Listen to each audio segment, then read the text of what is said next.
बिस्मिल्लाहिर्रहमानिर्रहीम। अस्सलाम वालेकुम नाज़रीन। आज टीवी में मैं आप सबको खुश आमदीद कहता हूँ और उम्मीद करता हूँ कि आप सब खैरियत से होंगे। मेरे दोस्तों, मेरे पाकिस्तानियों, आज एक अजीब तमाशा मैंने देखा है कि मरियम नवाज़, जो कि झूठों की नानी है, जिसका आम तौर पे जो उसकी शोहरत हुई है वो यही है कि झूठों की नानी, वो इमरान खान साहब को दर्स दे रही थी एक प्रेस कॉन्फ्रेंस में, और वो कह रही थी कि इमरान खान साहब झूठे हैं और इमरान खान साहब ने करप्शन की है, लूट मार की है, इस तरह की बातें कर रही थी, जिसको सुप्रीम कोर्ट ने सादिक और अमीन कहा इमरान खान साहब को। उसके ऊपर इस तरह के इल्ज़ामात मरियम साहिबा लगा रही थी। लेकिन मैं मरियम साहिबा से थोड़ा सा ये मासूमाना सवाल करना चाहता हूँ कि आपकी तो कोई जायदाद भी नहीं है और ना ही आपके खामद की कोई जायदाद है। आपका खामद जो सफदर साहब हैं, उसको तो आपने महीने के 1300 रियाल पे रखा हुआ था, 1500 रियाल पे रखा हुआ था, बाकी उसकी तो कोई आमदन नहीं थी। और आपने सना बुच्चा के इंटरव्यू में ख़ुद ही आपने कहा था कि लंदन तो क्या, मेरी पाकिस्तान में भी कोई जायदाद नहीं है। तो आप इमरान खान साहब से अगर ये पूछ रही हैं कि वो पैसे कहाँ से आए, आपने फॉरेन फंडिंग केस के हवाले से जो प्रेस कॉन्फ्रेंस की है, तो आप ही ज़रा बता दें कि अभी अभी आपने अपने बेटे जुनैद सफदर की जो शादी की है, उसमें आपने करोड़ों रुपए, अरबों रुपए लगाए।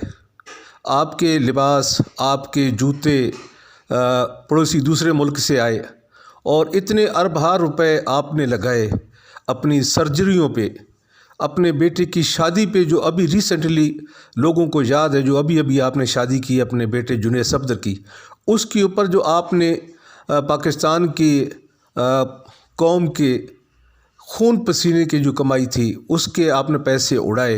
वो ज़रा आप उसका जवाब दे दें कि आपने वो कहाँ से लिए, जबकि आपके पास सोर्स ऑफ इनकम थे ही नहीं।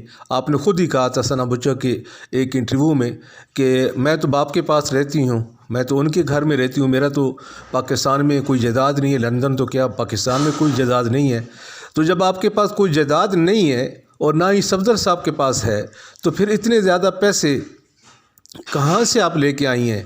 आप थोड़ा सा इस चीज़ का भी जवाब दे दें। दूसरों की पगड़ियाँ उछालने से पहले अपने गिरबान में झांक लें कि अभी भी आपके जो अब्बा जान हैं वो लंदन में इश्तियारी हैं, और वो सिर्फ़ और सिर्फ इसलिए इश्तियारी हैं कि वो पाकिस्तान की खून पसीने की कमाई का पैसा लूट मार करके वहाँ भागे हुए हैं। और साथ में इसहाक डार, जो उनका वज़ीर ख़जाना था, जो उनको तरीके से सिखाया करता था कि इस तरीके से आप पाकिस्तान से पैसा लूट मार करके बाहर ले जा सकते हैं, तो उसको भी साथ रखा हुआ है। तो आप प्लीज़ इमरान खान साहब को ये सबक ना सिखाएं। इमरान खान साहब ने पाकिस्तान के लिए बहुत अच्छे अच्छे काम भी किए हैं। उन्होंने पाकिस्तान के अंदर एक नहीं बल्कि 3 कैंसर अस्पताल बनाए हैं, और वो उनका सोर्स ऑफ इनकम यही था कि ओवरसीज़ पाकिस्तानी उसके ऊपर ट्रस्ट करते थे और उसको पैसा दिया करते थे, डोनेट करते थे, और उसकी वजह से उन्होंने वो अस्पताल आपके सामने एक नहीं बल्कि 3 अस्पताल पाकिस्तान के अंदर बनाए हैं। एक लाहौर में है, एक पेशावर में है और एक कराची में है, और अनकरीब इंशाल्लाह चौथा अस्पताल उसका भी इफ्तिताह वो करेंगे जो कि बलूचिस्तान में होगा।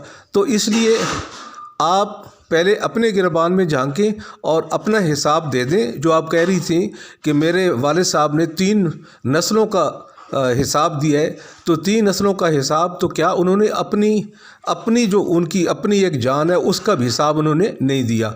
अगर आप हिसाब देने पे आएँ और अगर देना चाहती हैं तो सिर्फ़ आप इसी चीज़ का हिसाब दे दें कि आप और आपके खामद मोहतरम जनाब सफदर साहब, उनके पास कुछ भी नहीं था, लेकिन उसके बावजूद आप लोगों ने रिसेंटली जो शादी की है जुनैद सफदर की, उसके ऊपर अरबा रुपए लगाए हैं। और इसके साथ साथ आपकी जो सर्जरियाँ हुई हैं, 3 से 4 सर्जरियाँ चेहरे की हुई हैं, उसके ऊपर भी आपने करोड़ों रुपए लगाए हैं। तो उसका आप जवाब दे दें, फिर हम इंशाल्लाह इमरान खान साहब से भी ये तकाजा करेंगे एज अ कौम कि वो भी हमें हिसाब दें। पहले आप दे दें, चूँकि आपके केसेस चल रहे हैं, कोर्ट में चल रहे हैं और आप एक मुजरिमा हैं, आपकी सज़ा की बेल हुई हुई है और आपका वालिद मोहतरम जनाब पाकिस्तान से भाग के लंदन बैठा हुआ है पूरे ग्रुप के साथ। इसलिए आप पहले तो अपने वालिद साहब को पाकिस्तान में लेकर आएँ और उनको कहें कि वो अदालतों का सामना करें और जो जो उसके ऊपर एलिगेशन हैं उसका वो जवाब दे। तो प्लीज़ ये लोगों को गुमराह मत करें और ये हमदर्दियाँ न दिखाएं गरीब लोगों को कि हम आपके साथ हैं। सबसे ज़्यादा अगर गरीब आवाम के खून पसीने की कमाई को लूटा है तो वो आपके ही ख़ानदान ने लूटा है और उधर से जरदारी ख़ानदान ने लूटा है। इसलिए इमरान खान साहब का आप नाम लेने से पहले 100 दफ़ा आप ये सोच लिया करें कि कैलबरी फंड और इस तरह की चोरियाँ, झूठ, फरेब ये सिर्फ आपके अंदर है, इमरान खान साहब के अंदर ये चीज़ें नहीं पाई जाती। इसलिए इमरान खान साहब के ऊपर इल्ज़ाम लगाने से पहले अपने आप को, अपने अब्बा जान को और अपने जो आपके ख़ानदान के लोग हैं जिनके केसेस चल रहे हैं, जिनकी टीटियां और उनके अकाउंट खुल के सामने आ रहे हैं, कुछ छाबड़ी वाला है, कुछ पकोड़े वाला है, कुछ समोसे वाला है, जिसके अकाउंट में करोड़ों रुपए की ट्रांजैक्शन हुई है, उनका भी आप जवाब दे दें। बाकी इमरान खान साहब से हम पूछ लेंगे, एज आवाम सब उनसे पूछ लेंगे। हम जानते हैं कि इमरान खान साहब अपने लिए क्या कुछ कमाते हैं और अपनी आवाम के लिए क्या कुछ करते हैं। तो मेरा ये आखिरी आपसे इल्तिजा है कि आप प्लीज़ उन चीज़ों का जवाब दें जो आपके ज़िम्मे में है। ख़ास तौर पे अभी जो आपने अपने बेटे की शादी की है, जिसके ऊपर आपने गाने भी गाए हैं, हमजा शहबाज ने भी गाने गाए हैं, उसका हमें जवाब दें कि ये जो अरबा रुपए, करोड़ों रुपए आपने उस शादी पे ख़र्च किए हैं वो कहाँ से आए हैं। सिर्फ इस चीज़ का आप जवाब दे दें तो फिर हम मान जाएंगे कि वाकई आप एक सच्ची और एक बेमिसाल औरत है। लेकिन ऐसी बात आपके अंदर हमें नज़र नहीं आती। आप एक झूठी, फराड और फरेब, आपकी अभी नई ऑडियो जो हमने सुनी है जिसमें आप परवेज़ रशीद से बातें कर रही हैं, ये कुछ तीसरी चौथी आपकी ऑडियो थी, उसमें आपका काला चिट्ठा सारा खुल चुका है कि आप पाकिस्तान की आवाम की कितनी हमदर्द हैं और कितना पाकिस्तानी आवाम के लिए आप करना चाहती हैं। इसलिए ये हमें मशवरे न दें, अपने आप को सीधा कर लें तो ये आपके लिए बहुत बेहतर होगा। इसके साथ ही मैं इजाज़त चाहता हूँ। अल्लाह हाफ़िज़।